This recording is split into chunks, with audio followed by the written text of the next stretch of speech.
The pillar of cloud and fire. Exodus 13, verses 21 to 22. The wilderness was vast and unending. Its silence was heavy, broken only by the crunch of weary footsteps and the cries of children tugging at their mothers' robes. The people of Israel had left Egypt, but Egypt still lingered in their memories. They remembered the lashes of the taskmaster, the chains of slavery, the tears of bondage, and though they had escaped, fear still shadowed their freedom. The desert was merciless. The sun burned by day, and the darkness swallowed them by night. At every turn, the question burned in their hearts. Where will we go? Who will guide us? And then the impossible happened. As the camp settled one evening, silence fell. Not the natural silence of the desert, but a holy hush that stilled every heart. Men froze mid-step. Mothers clutched their little ones close. A trembling or rippled to the camp as eyes turned upward.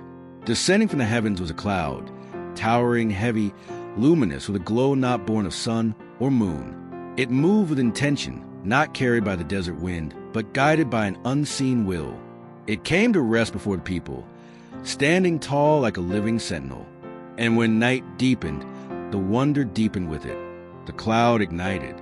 From within its depths, flames erupted. Fire unlike any on earth. It did not consume. It did not smoke. It burned with a steady brilliance that cast its light across the endless desert. Shadows fled before it. The camp, once swallowed by fearsome darkness, was now wrapped in a holy glow. Children whispered in awe. The elders bowed low, trembling, and Moses, his staff in hand, whispered words that seemed to hang in the air. This is the presence of the Lord. By day, the pillar became a covering cloud, shielding them from the merciless blaze of the desert sun.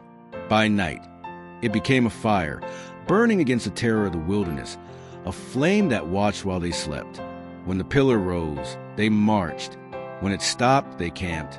It was their compass, their shield, their guardian. Yet it was more. This was no ordinary sign. It was a person, a shepherd unseen yet near. The same mysterious one who spoke to Moses from the burning bush, the one who bore the name of Yahweh, the one who would one day take on flesh and walk among men, declaring, I am the light of the world. Whoever follows me will never walk in darkness, but will have the light of life. Israel could not yet comprehend the fullness of this mystery. To them, the fire was guidance, protection, and holy fear. But in that blazing presence was hidden the Christ, the eternal Word, the good shepherd who does not drive his flock from behind, but leads them from the front. Even in their doubts, he led them. Even in their fears, he guarded them. Even when the wilderness offered no path, his presence was a path. The desert was still vast. Enemies still lurked. Hunger and thirst still tested their hearts. But in the glow of the pillar, they began to learn the truth that generations would echo. They were not alone. And centuries later, that truth would be spoken again in flesh and blood, when Christ stood before his people and promised, I am with you always, even to the end of the age. So in the night, when shadows close in and fear whispers his lies, remember the fire that burned in the wilderness. Remember the cloud that shielded by day and the flame that guarded by night.